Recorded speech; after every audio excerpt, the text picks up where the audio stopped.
que el conocimiento sin asombro se marchita. Imaginen a un niño pequeño. Es la primera vez que ve la lluvia. Las gotas golpean el cristal. Él mira, toca el vidrio, se queda pensando y entonces pregunta: mamá, ¿por qué se cae el agua del cielo? Un problema es algo externo a nosotros. Se puede objetivar, analizar, resolver. Por ejemplo, ¿cuánto es 2 más 2? Es un problema. Tiene una respuesta. Se acabó. Un misterio, en cambio, es una realidad en la que estamos inmersos. No podemos mirarla desde fuera porque somos parte de ella.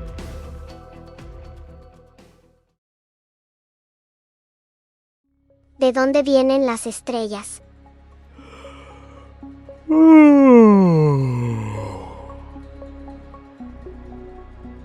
Voy a leerles 2 preguntas. La primera, la ha hecho un niño de 5 años. La segunda, un adolescente de 15. ¿De dónde vienen las estrellas? Profe, ¿eso va para el examen? ¿Qué es lo que pasó entre estas 2 preguntas? ¿Dónde se perdió la curiosidad? ¿Dónde se apagó el asombro? Hoy vamos a hablar de eso, del reencantamiento del conocimiento, de cómo la escuela, sin mala intención, ha ido matando la capacidad de maravillarnos y de qué podemos hacer para recuperarla.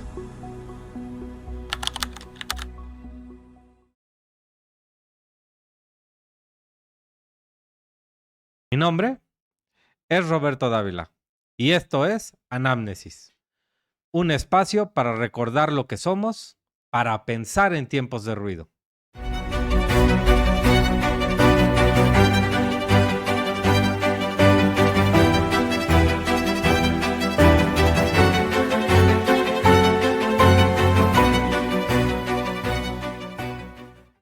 El día de hoy vamos a defender una tesis incómoda, que educar no es llenar cabezas de datos, sino despertar almas, que el conocimiento sin asombro se marchita y que la tarea más urgente de nuestro tiempo es devolver al aula la capacidad de maravillarse.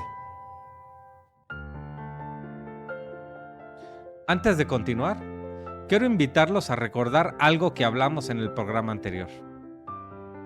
Allí dijimos que no hay libertad exterior sin dominio interior, que los vicios nos esclavizan y las virtudes nos hacen dueñas de nosotros mismos. Pero ¿de qué sirve una voluntad fuerte, una conciencia libre, si el conocimiento que se nos ofrece es frío, mecánico, desprovisto de asombro?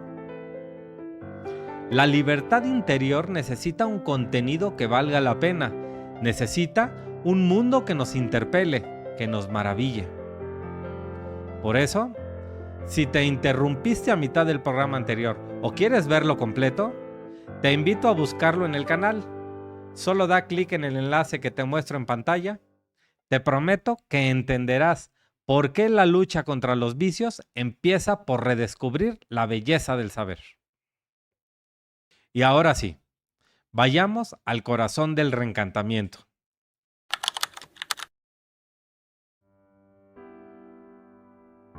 Hace más de 2000 años, un hombre llamado Aristóteles escribió algo que hoy deberíamos de tener grabado en la entrada de cada escuela. Él dijo: todos los hombres comienzan a filosofar al quedarse maravillados ante algo. Fíjense bien en esa palabra, maravillados. Él no dijo cuando les obligan a estudiar. Él no dijo cuando se preparan para un examen. Él dijo cuando se maravillan, es decir, cuando el mundo les parece tan extraño, tan bello, tan inexplicable, que sienten la necesidad de entenderlo. Imaginen a un niño pequeño. Es la primera vez que ve la lluvia. Las gotas golpean el cristal. Él mira, toca el vidrio, se queda pensando. Y entonces pregunta: mamá, ¿por qué se cae el agua del cielo? ¿Quién la empuja? Esa pregunta no es técnica, es una pregunta asombrada. El niño no quiere una explicación científica, él quiere participar del misterio, se siente parte de algo enorme y quiere nombrarlo. Ahora, imaginemos ese mismo niño después de 10 años. Él está en la clase de física. El profesor explica el ciclo del agua: evaporación, condensación, precipitación. El niño, ahora adolescente, sabe la respuesta, pero ha dejado de preguntarse.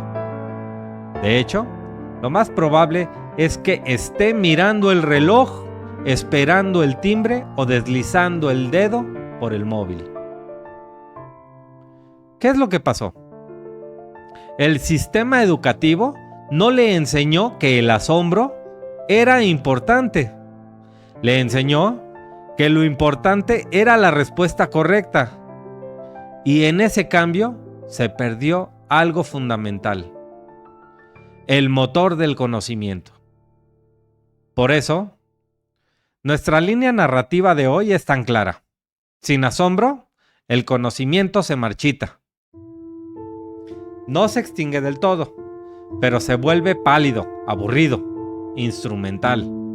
Se convierte en una obligación, no en un deseo.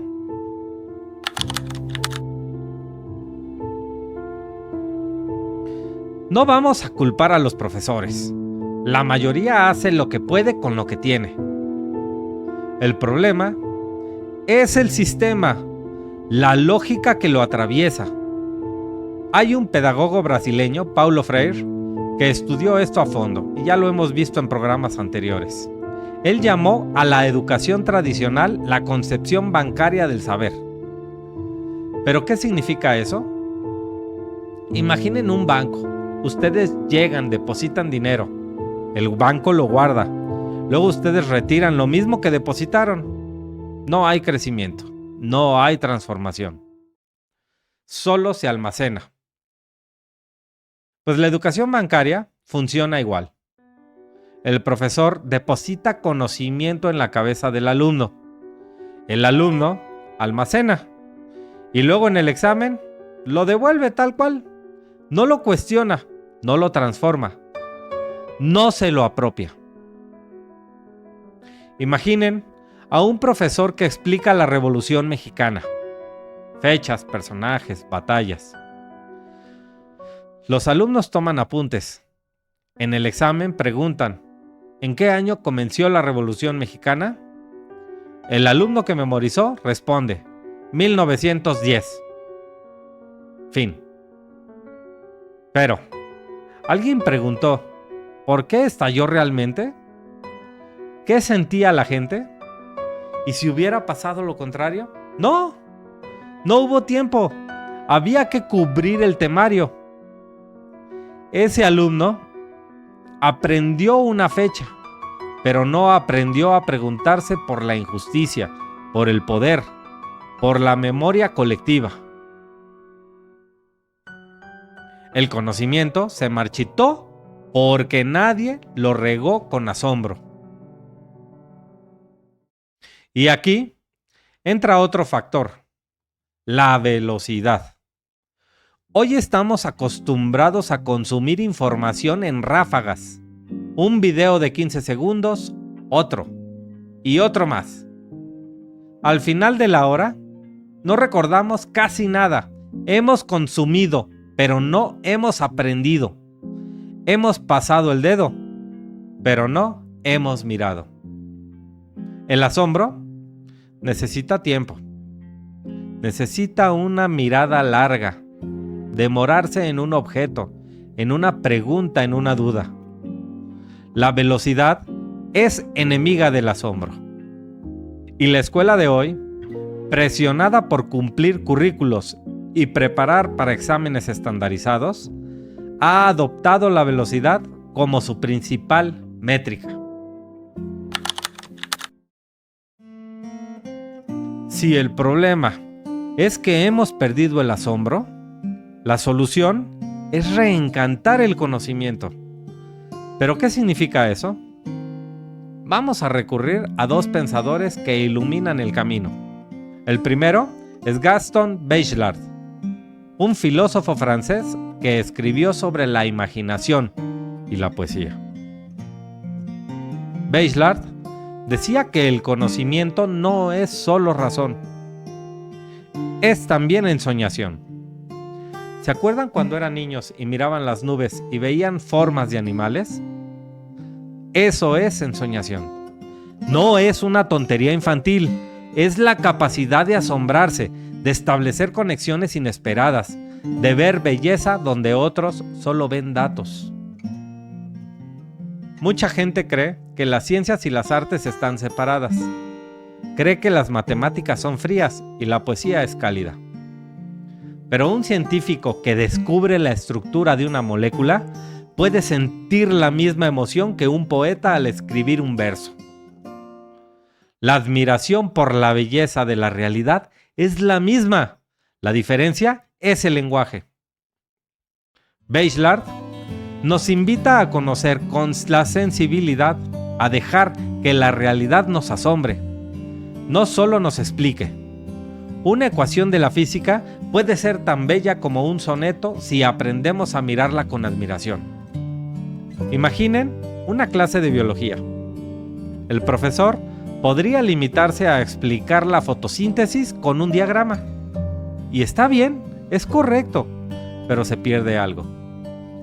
Otro profesor, en cambio, lleva a sus alumnos al patio, arranca una hoja, la pone bajo el sol y pregunta: ¿qué está pasando aquí? ¿Cómo esta hoja convierte la luz en vida? Los alumnos se quedan en silencio, miran. Alguno intenta explicar, se equivoca, otro corrige. Al final, el contenido académico es el mismo, pero han vivido el asombro. Han aprendido no solo un concepto, sino una actitud ante el mundo. Y aquí hago una pausa para agradecer al Instituto Renacimiento de Guanajuato por su valioso patrocinio, sin el cual no sería posible la grabación de este programa. El Instituto Renacimiento es una institución educativa con la que comparto principios profundos y en la que tengo el honor de colaborar como director académico. Ofrece programas de bachillerato, licenciaturas y maestrías debidamente registrados y diseñados para quienes trabajan y buscan una formación con propósito, con valores y con sentido. Y justamente hoy que estamos hablando del reencantamiento del conocimiento, de la necesidad de recuperar el asombro y de educar no solo para el mercado, sino para la vida, es que el Instituto Renacimiento nació con esa misma convicción. Que educar es formar conciencia, no solo transmitir datos. Por eso, los invito a conocerlo. Es un aliado para todos aquellos que creen que la educación puede y debe ser transformadora. Muchas gracias por su apoyo. El segundo pensador que necesitamos es Gabriel Marcel. Él hizo una distinción fundamental entre problema y misterio. Un problema es algo externo a nosotros. Se puede objetivar, analizar, resolver. Por ejemplo, ¿cuánto es 2 más 2? Es un problema, tiene una respuesta, se acabó. Un misterio, en cambio, es una realidad en la que estamos inmersos. No podemos mirarla desde fuera porque somos parte de ella. Las preguntas sobre el sentido de la vida, sobre la muerte, sobre la justicia, sobre el amor, esas son preguntas que nos llevan al misterio. La esperanza de vida en México es un problema. Se busca en internet 75 años. Respuesta: fin. ¿Pero qué significa morir? Eso es un misterio. No hay una respuesta única. Interpela todo lo que somos, nuestras creencias, nuestros miedos, nuestras esperanzas. no se resuelve, se habita. La educación actual se ha especializado en problemas, ejercicios, ecuaciones, fechas, leyes. Todo resoluble, todo evaluable. Pero ha abandonado los misterios, y los misterios son la fuente del asombro, de la filosofía, de la búsqueda del sentido. Imaginemos a un adolescente que pregunta: ¿existe Dios? Esa pregunta puede ser respondida de 3 maneras. La primera: eso no se pregunta aquí, estudia para el examen. Eso es matar el asombro. La segunda: sí y punto. O no y punto. Eso es dar una respuesta autoritaria, y eso también mata el asombro. La tercera es sentarse con él, hablar, preguntarle: ¿por qué lo preguntas? ¿Qué esperas? ¿Qué sientes? Esa tercera opción es educar para el misterio. No dar respuestas fáciles, pero mantiene viva la llama de la búsqueda. El reencantamiento del conocimiento no consiste en eliminar los problemas. Necesitamos saber matemáticas y física e historia, pero consiste en no reducir todo a problemas, en dejar espacio para que los estudiantes se asombren, pregunten y habiten el misterio.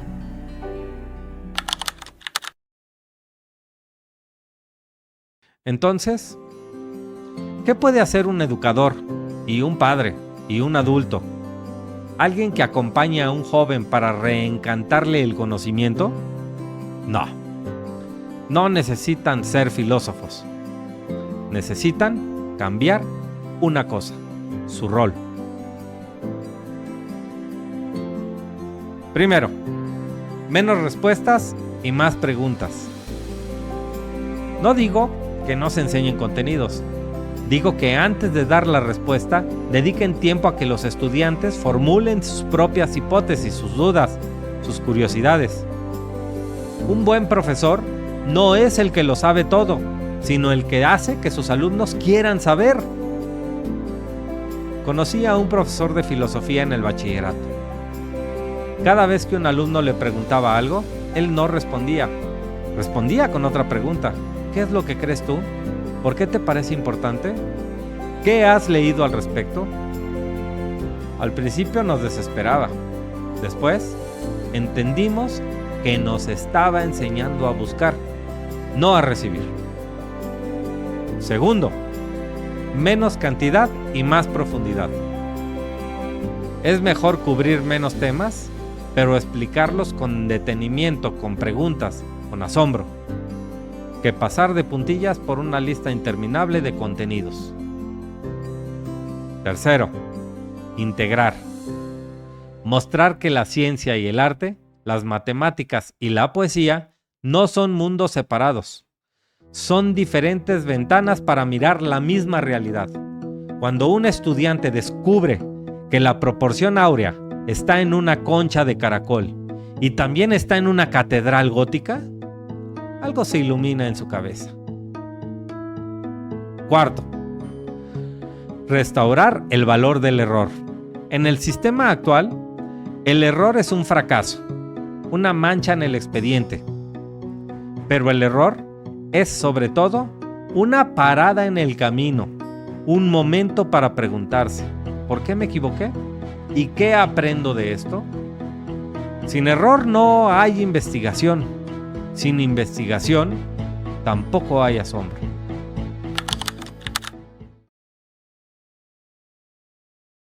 Vivimos en la era de la infoxicación. Más información que nunca, pero menos capacidad de detenernos a comprender. El aburrimiento digital, esa sensación de que todo es lo mismo, de que nada nos sorprende, es el síntoma de una conciencia que ha perdido el asombro. Imaginen 2 estudiantes con un telescopio. El primero mira la luna, ve los cráteres, las sombras, la textura. Se queda en silencio. Siente un vértigo extraño. Se da cuenta de que está viendo un mundo que está a miles de kilómetros. El segundo mira la luna, pero su mente ya está en Instagram. ¿Cómo encuadro la foto? ¿Qué filtro le pongo? ¿Cuántos likes tendrá? El telescopio es el mismo, pero el segundo estudiante ya no mira, solo documenta. La tecnología no es el problema. Una pantalla puede ser una ventana al asombro si se usa para explorar documentales, simulaciones, mapas estelares. Pero también puede ser un dispositivo de adormecimiento. La diferencia está en la actitud que cultivamos. El reencantamiento del conocimiento es la mejor defensa contra la superficialidad digital. Porque una persona que se asombra ante la belleza de una ecuación, o ante la complejidad de una célula, o ante el misterio de un poema, esa persona no necesita estímulos constantes. Su curiosidad es su propio motor. Hemos hablado del asombro, de la belleza de la ecuación, del misterio de la muerte, de la pregunta que nos mantiene despiertos. Pero hay otra cara del aprendizaje que duele: el fracaso, el límite, la caída. Porque no todo en la vida es maravillarse. También está el error, la frustración, el no llegar a la meta. Y si no aprendemos a caer, nunca seremos verdaderamente libres. Eso es lo que exploraremos en el próximo programa de Anamnesis. Hablaremos sobre la pedagogía del límite y del fracaso. Y entenderemos la paradoja que nos muestra el por qué la escuela nos ha enseñado a temer el error, cuando en realidad el error es el único camino hacia la sabiduría. Te adelanto algo. No será un programa cómodo, pero te prometo que si hoy estamos recuperando el asombro, mañana aprenderemos a levantarnos después de cada caída. Suscríbete, activa la campanita y no te lo pierdas, porque como dice nuestra próxima línea narrativa, caer no es fracasar. Fracasar es no aprender a caer. Y ahora sí, vamos al cierre de este programa.